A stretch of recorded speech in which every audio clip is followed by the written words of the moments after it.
CM KCR పాలనలో సింగరేణి ప్రగతి పథంలో కొనసాగుతుందని పెద్దపల్లి జిల్లా రామగుండం ఎమ్మెల్యే కోరుకంటి చంద్ర అన్నారు. గోదావరి ఖనిలో నిర్వహించిన సింగరేణి ప్రగతి యాత్ర కార్యక్రమంలో ఆయన పాల్గొని మాట్లాడారు.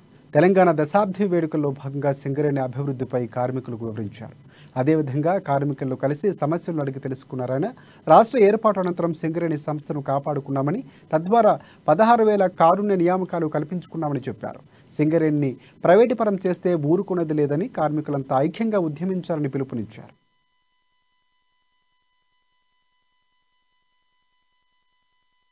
కేసీఆర్ పాలనలో రామగుండం దశాబ్ది ప్రగతి యాత్ర కార్యక్రమంలో భాగంగా 2A ఇంక్లైన్ మైన్ లో కార్మికులతో సమావేశంలో పాల్గొనడం జరిగింది. ప్రత్యేకంగా తెలంగాణ రాష్ట్రం ఏర్పడి ఈ యొక్క 10 ఏళ్ల కాలంలో, ఈ యొక్క దశాబ్ద కాలంలో సింగరేణి సంస్థలో 16,000 ఉద్యోగాలు ఇచ్చినటువంటి ఘనత మన గౌరవ ముఖ్యమంత్రి కేసీఆర్ గారు.